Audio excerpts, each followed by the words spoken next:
दोस्तों, railway exam में 15 दिसंबर 2020 को पूछा गया क्वेश्चन देख लीजिए।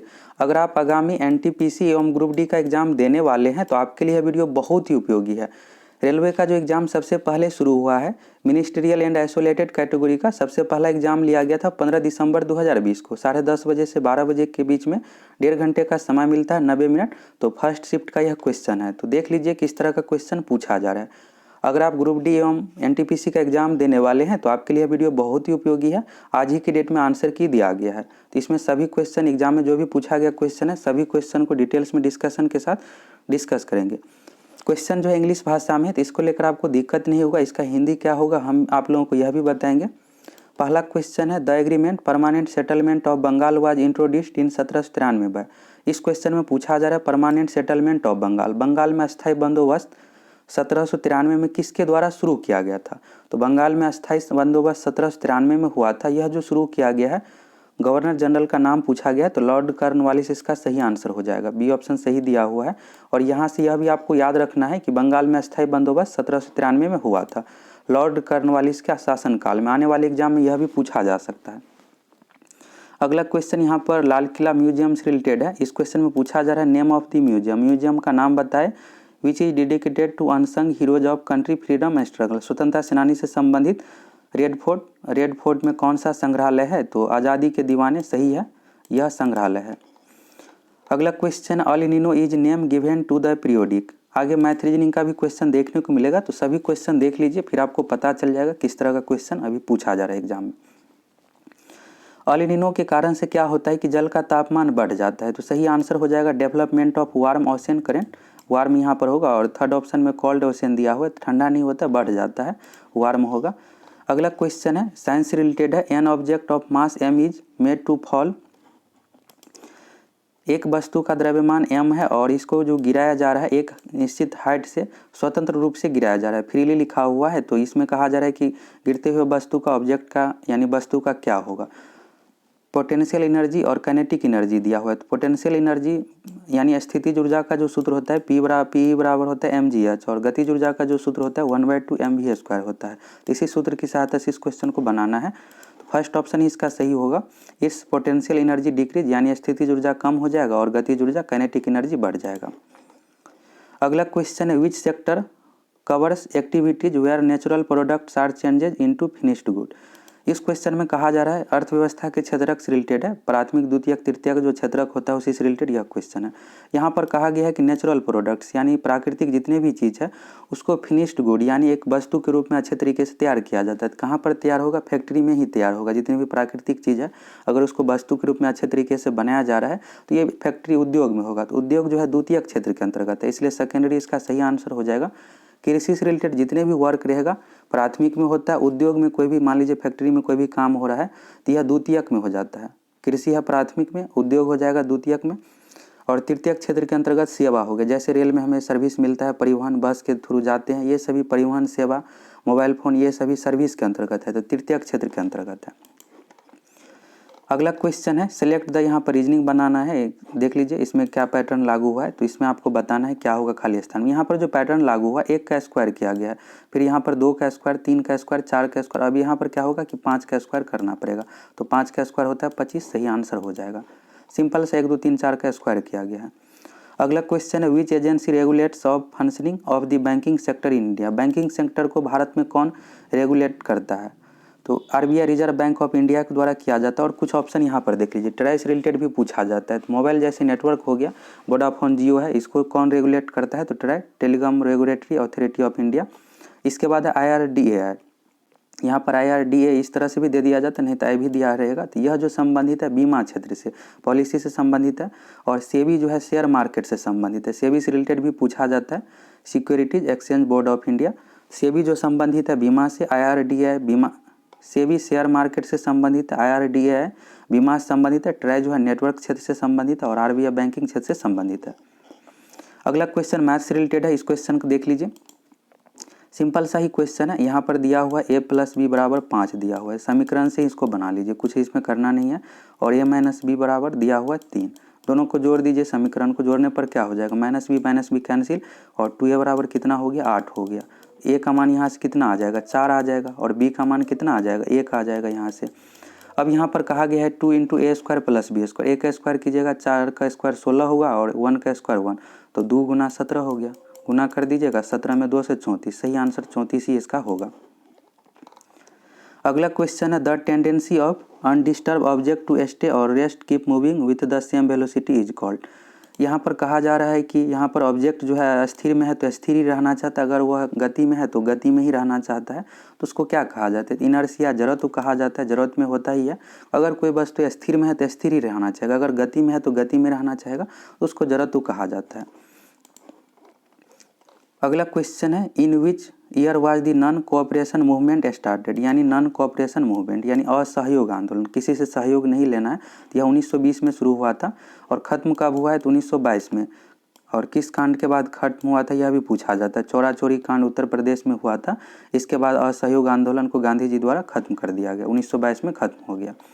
अगला क्वेश्चन है गहीर माथा, यहाँ से आने वाले एग्जाम में क्वेश्चन पूछा जा सकता है। गहीर माथा सेंचुरी इन उड़ीसा, उड़ीसा में गहीर माथा सेंचुरी है और यह किससे संबंधित है, तो समुद्री कछुआ के प्रजनन के लिए यह प्रसिद्ध है। जेंट ओलिव्स रिडले टर्टल्स यानी कछुआ, टर्टल्स इंग्लिश नाम है कछुआ का, समुद्री कछुआ के प्रजनन से संबंधित यह प्रसिद्ध है। गहीर माथा सेंचुरी जो है भीतरकनिका उद्यान के बगल में ही है, वहीं पर है। और यह भी पूछ दिया जाता है भीतरकनिका जो है उड़ीसा में है, समुद्र के तट के बगल में ही है और वहीं पर गहीर माथा सेंचुरी भी है, और दोनों जो है समुद्री कछुआ के लिए प्रसिद्ध है, साथ में भीतरकनिका जो है मगरमच्छ के लिए भी प्रसिद्ध है। तो यह भी पूछा जाता है एग्जाम में, कछुआ नहीं रहेगा ऑप्शन में तो मगरमच्छ दिया हुआ रहेगा। अगला क्वेश्चन यहाँ पर देख लीजिए, कथन एवं निष्कर्ष रिलेटेड है और इस तरह का क्वेश्चन रेलवे में पूछा जाता है। अगर आप इसको पढ़ना चाहेंगे पढ़ लीजिए, इसमें कथन निष्कर्ष के बारे में और यहाँ पर स्टेटमेंट है, सिर्फ आपको स्टेटमेंट देखना है। यहाँ पर पहला स्टेटमेंट है all hunters are gun, all hunters, hunters यानी शिकारी आर गन यहाँ पर है, तो मान लेते हैं कि ऑल हंटर या इस तरह से लिख रहे हैं, और हंटर्स आर क्या है गन है यहाँ पर, तो ऑल हंटर्स आर गन हो गया। इसके बाद है सम गन्स आर राइफल, तो सम का कंडीशन इस तरह से होगा, सम गन्स आर राइफल, राइफल को आर से यहाँ पर डिनोट कर रहे हैं। अब चलिए कंक्लूजन में आ जाते हैं, some hunters are rifle, some hunters are rifle, तो यहाँ पर देखिएगा आप हंटर्स और राइफल के बीच में कोई रिलेशन नहीं है, तो यह नहीं होगा। इसके बाद है ऑल राइफल्स आर गन, इसके बाद है ऑल राइफल्स आर गन, तो ऑल राइफल्स और गन में यहाँ पर कुछ का ही रिलेशन है, ऑल नहीं कभी नहीं होगा, दो तो बिल्कुल भी नहीं होगा। इसके बाद तीसरा है some guns are hunter, some guns are hunter, देखिए ऑल हंटर्स आर गन है तो सम हंटर्स भी गन होगा यहाँ पर, जब सभी शिकारी गन है तो कुछ गन भी हंटर्स होगा, 3 का बिल्कुल यहाँ पर कंडीशन होगा। चौथा है no guns are hunter, no guns are hunter, तो यहाँ पर कुछ का रिलेशन आया है तीसरा में, तो चौथा तो बिल्कुल भी नहीं होगा, नो है, तो सिर्फ यहाँ पर थर्ड कंक्लूजन सही है, तो सही आंसर हो जाएगा इसका चौथा option, only conclusion 3 are follow. इस तरह से आपको बनाना है। चलिए और आगे का क्वेश्चन देख लीजिए। इस क्वेश्चन में कहा जा रहा है कि व्हेन ए मोटर कार यानी कार समझ लीजिए उसको आप, takes a sharp turn high speed, यानी तेज स्पीड में जो है यहाँ पर मुड़ता है मोड़ पे, और the passenger tend to get through one side, अगर आप मोड़ पर हाई स्पीड में मुड़िएगा तो एक साइड आगे झुक जाइएगा, आगे की ओर नहीं एक साइड की तरफ झुक जाइएगा, दिस इज बिकॉज ऑफ, यह भी होता है इनर्शिया के कारण से, जरूरतों के कारण से ही, फर्स्ट ऑप्शन इसका सही हो जाएगा। अगला question, in a certain language boy is coded 479, girl is coded 8365, तो देन गोभी इज कोडेड, इस तरह का क्वेश्चन पूछा जाता है। तो सिंपल से यहाँ पर बॉय और गर्ल है और यहाँ पर जी का मान है, तो जी को इसमें ढूंढिए, जी कितना है 8 का यहाँ पर डिनोट किया गया है, तो गोभी में 8 हो गया। ओ कहाँ पर है, ओ यहाँ पर है, ओ यहाँ पर बॉय से लेना पड़ेगा, 7 कोड है। इसके बाद बी है, तो बी का कोड कितना है 4 है यहाँ पर, और आई है यहाँ पर, तो आई किस में है गर्ल में है, आई का कोड किसना है दूसरे नंबर पर है, तो 8743 फर्स्ट ऑप्शन इसका सही हो जाएगा। विस्तार में इसलिए डिस्कशन कर रहे हैं कि आपको और थोड़ा सा समझ में आ जाए, आने वाले एग्जाम के लिए आपको बहुत ज़्यादा बेनिफिट रहेगा। अगला क्वेश्चन रीजनिंग का है, देख लीजिए स्टेटमेंट यहाँ पर दिया हुआ है, अमित एडवाइस चारू, अमित जो है चारू को सलाह देता है गो टू नासिक भाई लोनावाला, अगर नासिक जाना है तो लोनावाला होते जाओ। अब रीजन यहाँ पर बताया गया है, it is the shortest route, यह जो है शॉर्टेस्ट रूट यानी छोटा रूट है, अगर लोनावाला होते नासिक जाओगे तो कम समय लगेगा। अब एजम्पशन यहाँ पर देख लीजिए, एजम्पशन यहाँ पर दिया हुआ है Charu wishes go to Nashik, Charu जो है नासिक जाना चाहता है। इसके बाद है Amit gives advice to everybody, Amit जो है प्रत्येक को यहाँ पर सलाह देता है। अब दोनों में से कौन सा सही होगा, इसके लिए आप यहाँ पर देखिए, चारू जो है नासिक जाना चाहता है, पहला कथन में दिया हुआ, यह बिल्कुल सही है। सही इसलिए है कि अमित यहाँ पर चारू को सलाह दिया है। सलाह इसलिए दिया है कि अगर यहाँ पर चारू जाना चाह रहा है नासिक, इसलिए उसको बताया है।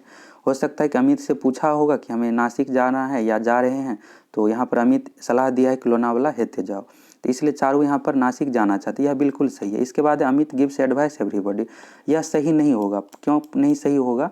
अमित जो है यहाँ पर चारू को सलाह दिया है, हो सकता है कि इसका फ्रेंड हो इसलिए सलाह दिया है, और प्रत्येक को सलाह देता है, यह सही नहीं है, यहाँ पर कहा नहीं जा सकता है, तो सिर्फ पहला सही है। ओनली वन कंजप्शन यहाँ पर सही है। चलिए अगला क्वेश्चन है, which of the following sodium compound used for softening hard water. यहाँ पर सोडियम के किस यौगिक का प्रयोग किया जाता है? तो सोडियम कार्बोनेट का प्रयोग करते हैं। यह जो है धोवन सोडा है, इसका जो सूत्र होता है Na2CO3 × 10H2। एग्जाम में पूछ दिया जाता है कि धोवन सोडा का सूत्र क्या है, तो Na2CO3 × 10H2 होता है। सूत्र भी आप याद रख लीजिएगा। अगला क्वेश्चन है, द ट्रॉपिक ऑफ कैंसर यानी कर्क रेखा passes through which of the following groups of Indian state. किस राज्य से होकर गुजरती है ट्रॉपिक ऑफ कैंसर? कर्क रेखा का नाम है यहाँ पर दिया हुआ। तो कर्क रेखा 8 राज्यों से होकर गुजरती है, और यहाँ से याद रख लीजिएगा, आने वाले शिफ्ट में भी क्वेश्चन पूछा जाएगा। गुजरात, राजस्थान, मध्य प्रदेश, छत्तीसगढ़, झारखंड, पश्चिम बंगाल, मिजोरम, त्रिपुरा, इन सभी राज्यों से होकर गुजरती है, लेकिन मणिपुर से होकर नहीं गुजरती।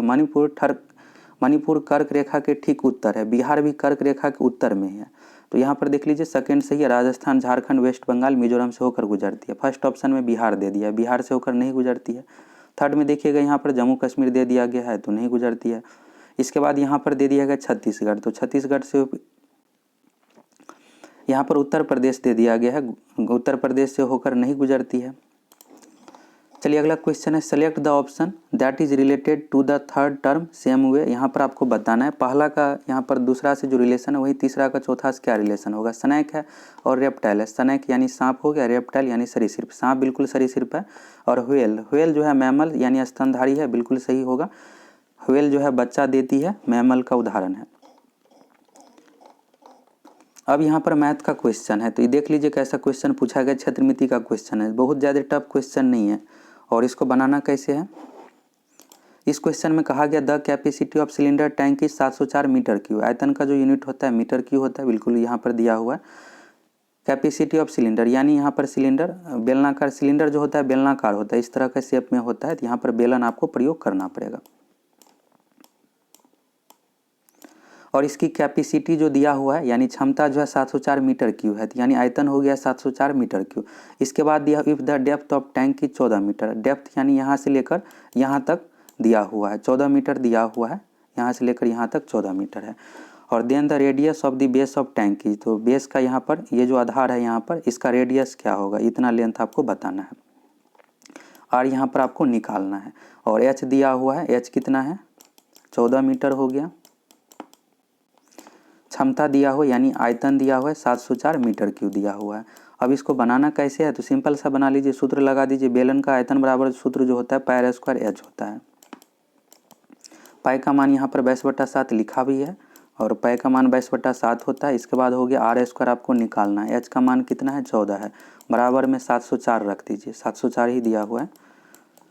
सॉल्व कर दीजिएगा, तो यहाँ पर 7 से क्या होगा 14 कैंसिल होगा, 2 बचेगा, 22 दूना 44 हुआ। 704 में 44 से भाग दीजिएगा, तो यहाँ पर आर स्क्वायर बराबर जो मान आएगा 16 आएगा, तो आर का मान हो जाएगा 4। सही आंसर हो जाएगा 4 मीटर। चलिए अगला क्वेश्चन है, which of the following metals does not react with the cold और हॉट वाटर। कौन सा इसमें से जो है ठंडा और गर्म पानी दोनों से रिएक्शन नहीं करता है, तो मैग्नीशियम, पोटेशियम, सोडियम, यह सभी अभिक्रियाशील धातु है। जिंक सही आंसर होगा, जिंक की रिएक्शन नहीं करेगा। इसके बाद यहाँ पर है एक शॉपकीपर जो है, यहाँ पर ये शॉपकीपर सोल्ड 2 आइटम, 2 आइटम यहाँ पर बेच रहा है 99 रुपये में प्रत्येक बेच रहा है। 1 आइटम अर्नेट प्रॉफिट 10%, एक आइटम पर जो है 10% का लाभ होता है, और दूसरा पे 10% का हानि होता है, तो क्या होगा बताना आपको। अगर ऐसा क्वेश्चन रहता है 2 आइटम बेच रहा है, कुछ रुपया यहाँ पर दिया हो रहा था, एक पर 10% लाभ, दूसरे पर 10% हानि, इस तरह का, तो इस तरह के क्वेश्चन में सदैव जो है हानि ही होता है। और सूत्र कैसे यूज करना है, लाभ गुने हानि बटा 100 कर दीजिए। लाभ है 10%, हानि है 10%, और 100 से भाग दे दीजिए, लाभ गुने हानि बटा 100। सॉल्व करने पर 1 आ जाएगा, 1% हो जाएगा। इस तरह के क्वेश्चन में सदैव हानि होता है। यहाँ पर सॉल्ड बेच रहा है 2 सामान को। अगला क्वेश्चन, एक tailor has 32.5 metre long cloth. एक टेलर के पास जो है 32.5 मीटर लंबा कपड़ा है और if is cut into 25 equal piece, 25 बराबर पीस में उसको काटना है, तो एक पीस का यहाँ पर लेंथ क्या होगा। तो सिंपल सा क्या करना है आपको, अगर 25 बराबर भाग में बांटना है, 32.5 मीटर लंबा है तो 25 से भाग दे दीजिए, सॉल्व कर दीजिएगा, यहाँ से दशमलव उड़ाना है, फिर 10 से यहाँ पर गुना करना है, 25 गुना 10 हो जाएगा और 5 से फिर काटिएगा। इस तरह से काटने के बाद 1.3 मीटर इसका आंसर आ जाएगा।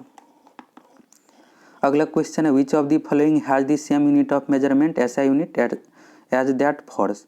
बल का ऐसा मात्रक होता है न्यूटन, न्यूटन को एन से संकेत होता है, संकेत न्यूटन का संकेत एन होता है, और भार का भी जो ऐसा मात्रक है न्यूटन ही होता है, तो सही आंसर हो जाएगा भार। मोमेंटम नहीं होगा, संवेग का जो होता है सूत्र एम भी होता है, और द्रव्यमान का किलोग्राम हो गया, वेग का हो गया मीटर प्रति सेकेंड, तो किलोग्राम मीटर प्रति सेकेंड हो गया संवेग का। एक्सीलरेशन का होता है मीटर प्रति सेकेंड स्क्वायर, यह भी एग्जाम में पूछा जाता है, एमएस इनवर्स टू इस तरह से भी लिख सकते हैं या मीटर प्रति सेकेंड स्क्वायर भी। मास का क्या हो जाता है, द्रव्यमान का किलोग्राम, और भार का क्या होगा, न्यूटन होगा, और बल का भी ऐसा मात्रक न्यूटन ही होता है, तो दोनों का समान हो गया। चलिए अगला क्वेश्चन है find the value of y is following equation. तो सिंपल सा क्वेश्चन है, यहाँ पर रूट 16/25 है, इसको आप सॉल्व कीजिएगा तो कितना आ जाएगा, 4/5 आ जाएगा। फिर यहाँ पर कितना आ जाएगा, रूट y/5 आ जाएगा, और यहाँ पर 4/25 दिया हुआ है, तो यहाँ पर 5 है, 5 में 5 से गुना कीजिएगा 25 होगा, फिर 25 में 25 से गुना होगा 6 से 25, नीचा का जो 625 वैल्यू है पूरा कैंसिल हो जाएगा, और ऊपर में जो बचेगा आपको इतना बचेगा, 4 गुने रूट y गुने 4 बराबर 32 बचेगा। तो 4 4 16 हो गया, और 16 को फिर भाग दीजिएगा 32 से, 2 बचेगा, तो रूट y बराबर जो मान हो गया यहाँ पर 2 हो गया, तो y बराबर कितना होगा, तो 4 मान हो जाएगा। यहाँ पर रूट हटाने के लिए क्या करना पड़ेगा, स्क्वायर करना पड़ेगा दोनों साइड, तो रूट y का स्क्वायर कीजिएगा y होगा, 2 का स्क्वायर कीजिएगा 4 होगा। नहीं समझ में आता है तो वैसे आप मान रख कर देख लीजिए ऑप्शन के अकॉर्डिंग। रूट y का मान क्या रखिएगा कि यहाँ पर 2 होना चाहिए, तो रूट 4 रखिएगा तब, तो रूट 4 का वर्गमूल आएगा यहाँ पर 2, तो 2 इसका 2 होना है, तो y बराबर जो हो जाएगा 4, सही आंसर हो जाएगा 4। अगला क्वेश्चन है 5 men could finish। अच्छा सा क्वेश्चन है, इसको थोड़ा सा समझ लीजिए, इसमें हो सकता है कि दिक्कत हो। क्वेश्चन है 5 men could finish half of a certain task in 4 days। 5 आदमी जो है किसी काम आधा कार्य को जो है, कोई कार्य है और आधा कार्य को 4 दिन में समाप्त कर लेता है। इसके बाद है हाउ मेनी मोर मैन, 5 आदमी था और कितने और अधिक आदमी की जरूरत पड़ेगा आधा जो बाकी काम है उसको करने के लिए, और काम कितने दिन में करना है, 2 दिन में। इस तरह का क्वेश्चन अगर एग्जाम में पूछा जाता है तो सिंपल सा आप यहाँ से ये निकाल लीजिए कि काम कितना टोटल है। यहाँ पर देखिएगा आप कि 5 आदमी है और 4 दिन में काम कर रहा है, आधा काम को कर रहा है 4 दिन में, तो पूरा काम करने में 5 आदमी को कितना दिन लगेगा, 8 दिन लगेगा। जब आधा काम 4 दिन में करता है तो पूरा काम कितना दिन में करेगा, 4 दूंगा 2 यानी 8 दिन में हो गया। और टोटल काम जो हो जाएगा यहाँ पर 8 में 5 से गुना कर दीजिए 40, 40 जो हो गया यहाँ पर W लिख रहे हैं, यानी वर्क हो गया टोटल 40। आधा पहले ही कर लिया है और बाकी यहाँ पर जो आधा करना है, यहाँ पर लिखा हुआ है how many more than should be implied complete the remaining work है। यहाँ पर बाकी शेष काम को 2 दिन में करने के लिए कितने आदमी की जरूरत होगा, तो 40 काम में से आधा काम हो गया 20, 20 पहले कर लिया, 20 यहाँ पर वर्क और करना है, ये करना है। और आदमी जो है यहाँ पर 5 पहले से है, तो यहाँ पर लिख रहे हैं इस तरह से 5 आदमी पहले से और हमें x आदमी की ज़रूरत है, हमें नहीं पता है कि कितना आदमी और इसमें ऐड होगा, और कितना दिन में करना है, 2 दिन में करना है, तो 2 दिन में। और यहाँ पर जो 20 वर्क टोटल होना चाहिए, तो 20 के बराबर आप रख कर देखिए x का क्या मान रखिएगा कि 20 आ जाएगा, तो 5 रखिएगा यहाँ पर x का मान, तो 20 आ जाएगा, तो 5 + 5 क्या हो जाता है, 10 हो गया, 10 में 2 से गुना करने पर 20, यानी और 5 आदमी के एक्स्ट्रा की ज़रूरत है। अगर 10 आदमी लगाते हैं तो 2 दिन में ही 20 काम यहाँ पर हो जाएगा, तो इस तरह से बना लीजिएगा। चलिए अगला क्वेश्चन है यहाँ पर in a certain code language pen is written. देखिए नया टाइप का ये क्वेश्चन है, इसको देख लीजिए कैसे बनाना है। आने वाले एग्जाम में भी अगर आप ग्रुप डी का दीजिएगा एग्जाम एनटीपीसी का, तो इस तरह का टाइप का पूछा जा सकता है क्वेश्चन। यहाँ पर आप कमेंट करके बताइए कि इसमें क्या पैटर्न लागू हुआ है। इस क्वेश्चन में लिखा गया है इन ए सर्टेन कोड लैंग्वेज, एक निश्चित कोड में यहाँ पर पेन जो है यहाँ पर 32, 10, 28 लिखा गया है। पेन का जो सीरियल नंबर होता है इंग्लिश अल्फ़ाबेट में 16 होता है, 16 का ठीक डबल लिखा गया है, 16 होता है। ई का मान कितना है, 5 है, तो 5 का देखिएगा डबल 10 लिखा गया, और एन का मान होता है 14, 14 का डबल 28 लिखा गया। फिर यहाँ पर डी का मान होता है 4, 4 का डबल 8 लिखा गया, आई का मान होता है 9, 9 का डबल 18, और पी का मान होता है 16, 16 का डबल 32 लिखा गया है। तो टॉप का कितना होगा, सबसे पहले टॉप का सीरियल नंबर देख लीजिए, तो टी का जो होता है 20 होता है, तो 20 का आपको डबल यहाँ पर 40 लिखना पड़ेगा। इसके बाद होता है ओ का हो गया यहाँ पर 15, तो 15 का डबल कितना होगा 30 हो गया। और पी का मान कितना होता है 16, 16 का मान कितना हो गया 32, तो 40 30 32 इसका सही आंसर हो जाएगा।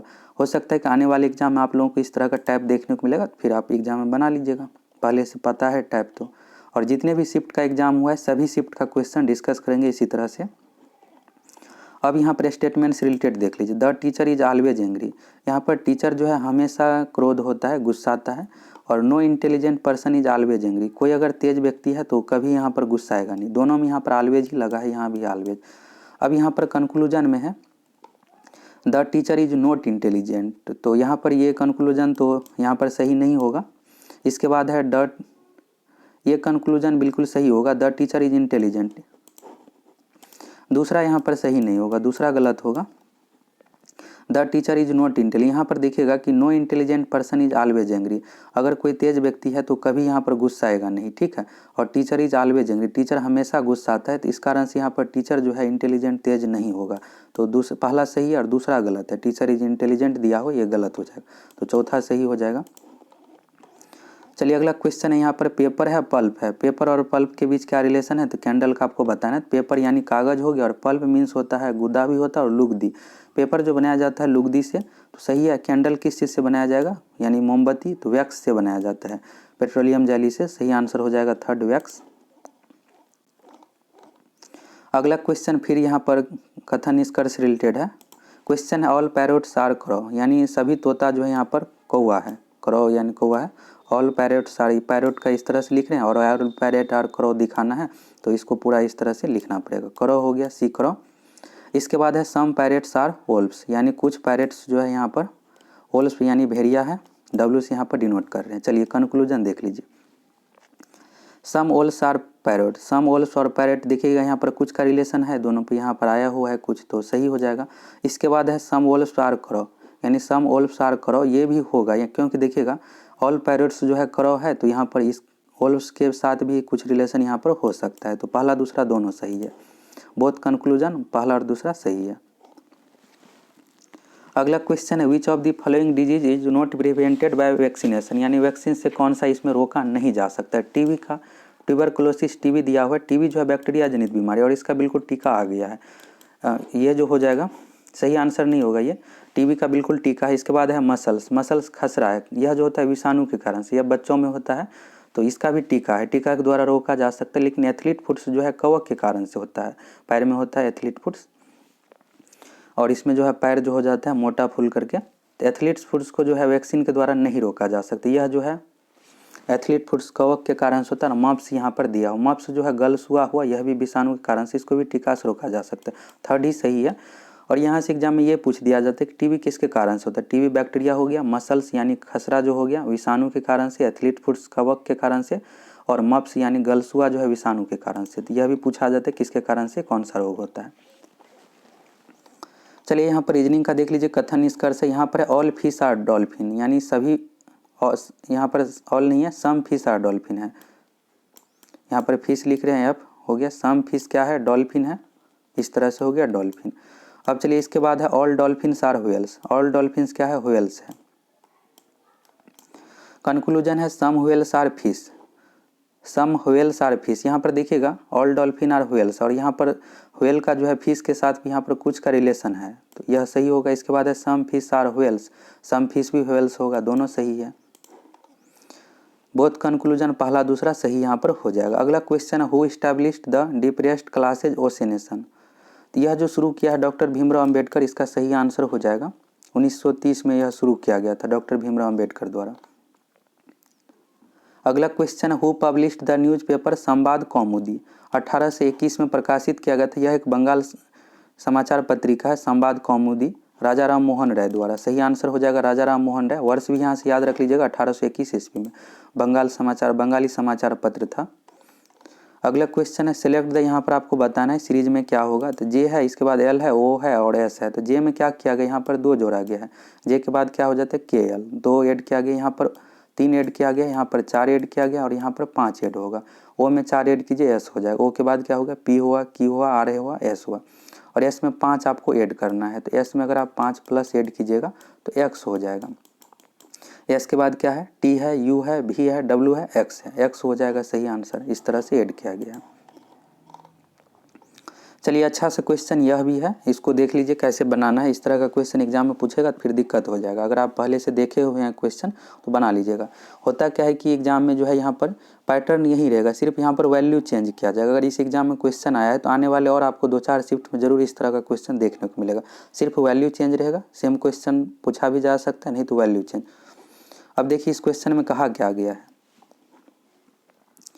इसमें कहा जा रहा है to have eligibility to appear in examination, यानी एग्जामिनेशन में अपियर होने के लिए यहाँ पर एलिजिबिलिटी का जो कंडीशन है, student should have an attendance of 225 day, student का अटेंडेंस जो होना चाहिए 225 दिन का, और एक student has an attendance of 205 day, एक स्टूडेंट का यहाँ पर अटेंडेंस 205 दिन है, और एंड इज डिक्लेयर्ड इनएलिजिबल, यानी अयोग्य कर दिया गया 8% अटेंडेंस से।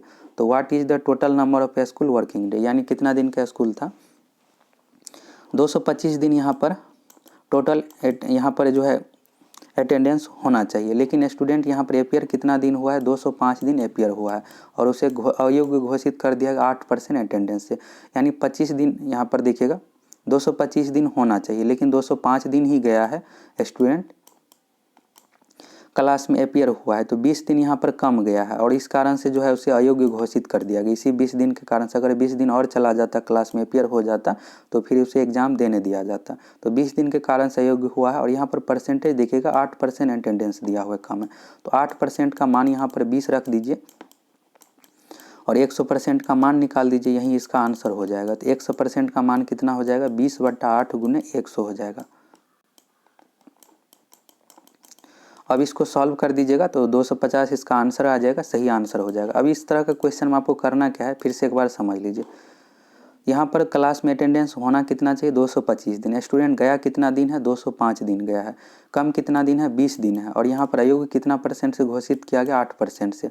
8% बराबर रख दीजिए 20, या ऐसे भी बना सकते हैं आप, 8 यूनिट बराबर 8 बराबर लिखिए 20, तो 100 का मान निकाल दीजिए 100 यूनिट का, तो आंसर आ जाएगा। तो 250 इसका सही आंसर हो जाएगा।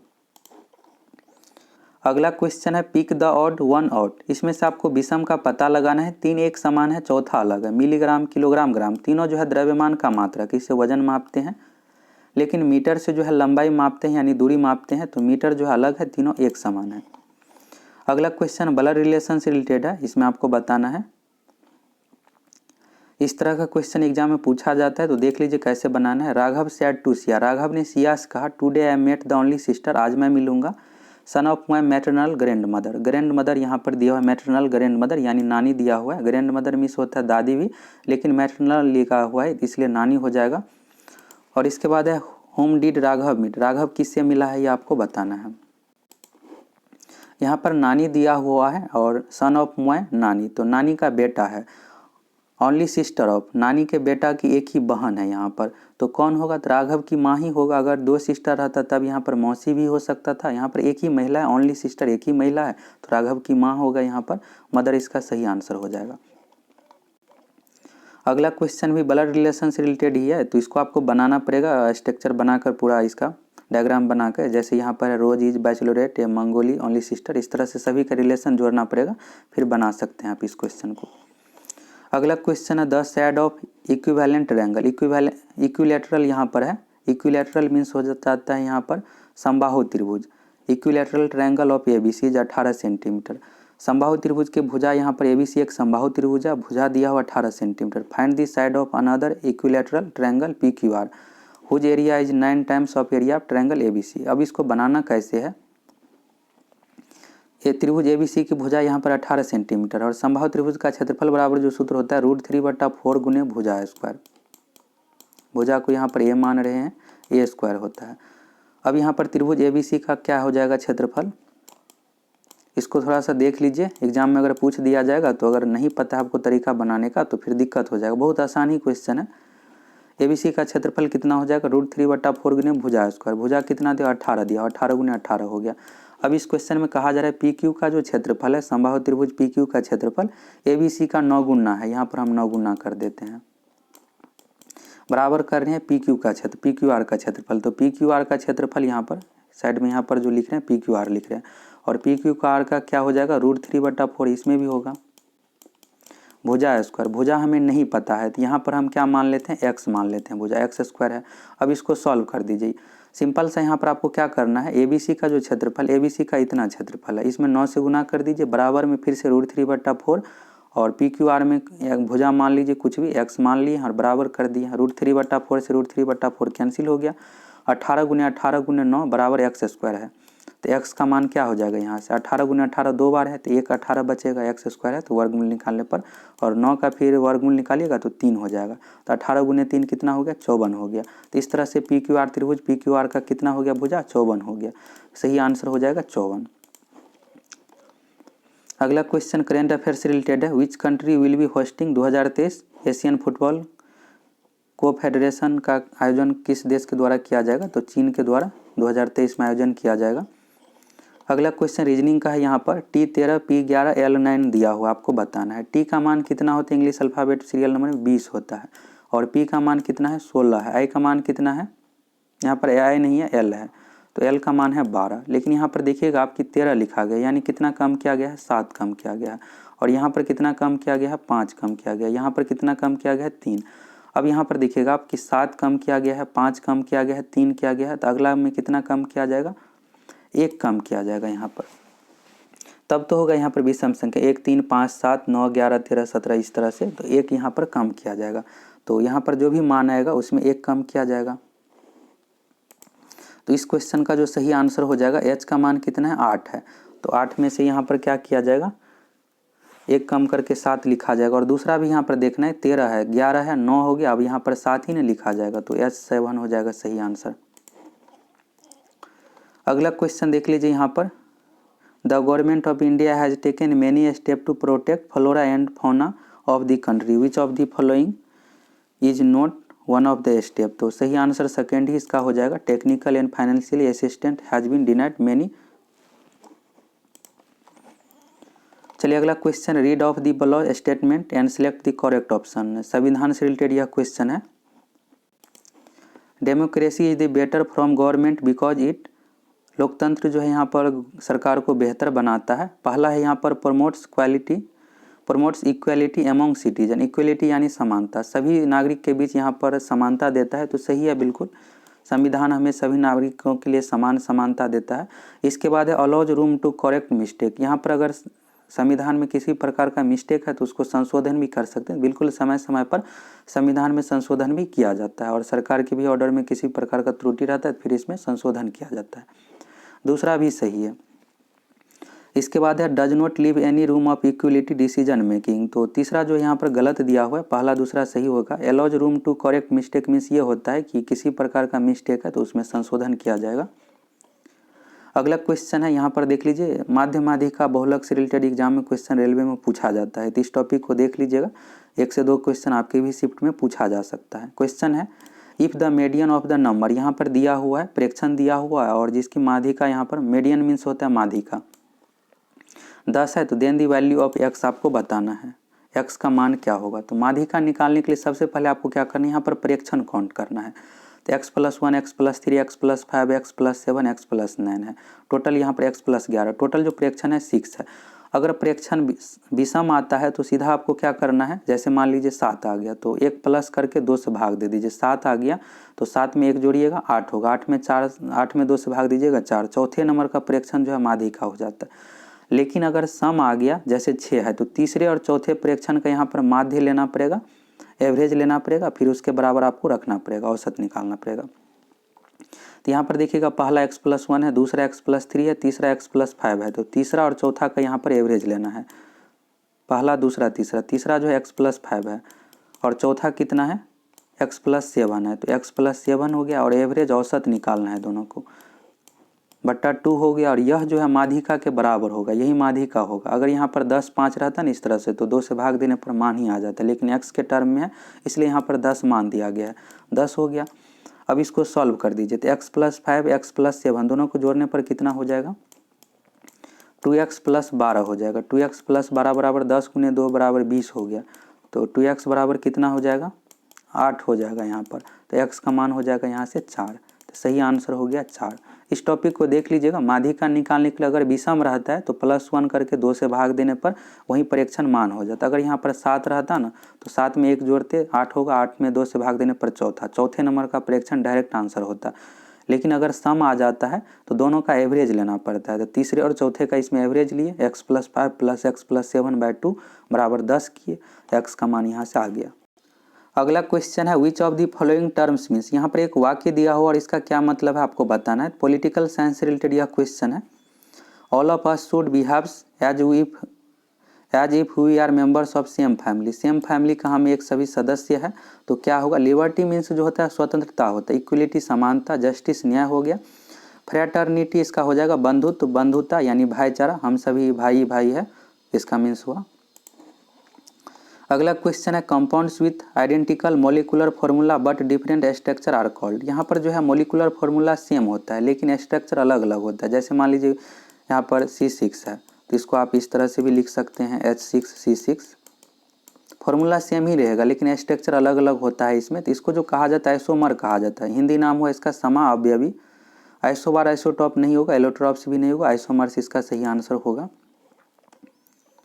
अगला क्वेश्चन है which of the following minerals of Kerala is rich in thorium. Thorium जो प्राप्त किया जाता है मोनाजाइट से, तो मोनाजाइट सैंड इसका सही आंसर हो जाएगा। मोनाजाइट के लिए जो प्रसिद्ध है केरल राज्य, आने वाले एग्जाम में पूछा जा सकता है क्वेश्चन कि केरल राज्य प्रसिद्ध है तो मोनाजाइट के लिए। अगला क्वेश्चन है यहाँ पर if the HCF of 2 number is 18 then which of the following numbers can be their LCM. 2 संख्याओं का यहाँ पर एचसीएम यानी महत्तम समापवर्ती दिया हुआ है 18, तो यहाँ पर एलसीएम आपको बताना है। तो एलसीएम क्या होगा, जो भी यहाँ पर एलसीएम जो ऑप्शन में से होगा ये एचसीएफ से डिवाइड होना चाहिए, यही इसका रूल होता है। तो जितने भी बेसिक होता है मैथ में यह आपको पता होना चाहिए, बना लीजिएगा आप क्वेश्चन आसानी से। तो सभी ऑप्शन में 18 से भाग करके देखिए तो 144 एक ऐसा है जो 18 से विभाजित है। 18 × 144 होता है, 8 हो जाएगा और बाकी कोई भी यहाँ पर डिवाइड नहीं है। तो सही आंसर जो हो जाएगा इसका 144। एलसीएम जो होना चाहिए एचसीएफ से डिवाइड होना चाहिए, एचसीएफ का फैक्टर होता है। चलिए अगला क्वेश्चन है यहाँ पर गैल्वेनाइजेशन यानी जस्तीकरण से रिलेटेड क्वेश्चन है।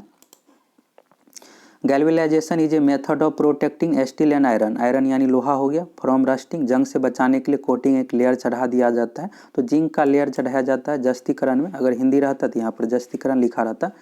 जस्तीकरण में लोहे को जंग से बचाने के लिए जिंक का परत इसमें चढ़ाया जाता है। अगला क्वेश्चन है which metro rail project become in first ever project in India to receive power generate from a waste to energy. यानी कचरे की बिजली से जो चलेगा मेट्रो, कौन सा मेट्रो है, दिल्ली मेट्रो है। और दिल्ली मेट्रो से रिलेटेड एक और पॉइंट याद रखिएगा कि ड्राइवर रहित है, बिना ड्राइवर का चलने वाला पहला मेट्रो है दिल्ली मेट्रो, और कचरे की बिजली से भी चलेगा दिल्ली मेट्रो।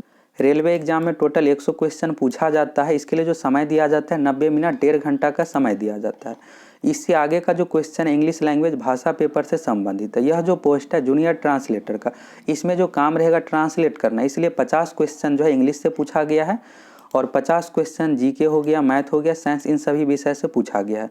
और आपके एग्जाम एनटीपीसी और ग्रुप डी के लिए यहाँ तक 50 ही क्वेश्चन उपयोगी है, क्योंकि ग्रुप डी और एनटीपीसी एग्जाम में इंग्लिश भाषा पेपर से क्वेश्चन नहीं पूछा जाता है। तो यहाँ तक आप लोग डिटेल्स डिस्कशन के साथ देख लिए हैं। और इसके अलावा जो भी शिफ्ट का क्वेश्चन है, यह 15 दिसंबर 2020 शिफ्ट फर्स्ट का क्वेश्चन था। बाकी शिफ्ट का भी क्वेश्चन इसी तरह हम आप लोगों को विस्तार से डिस्कशन के साथ प्रोवाइड करवाएंगे वीडियो। अगर आप सभी चैनल पर नए हैं तो ज़रूर सब्सक्राइब करके जुड़ जाइए।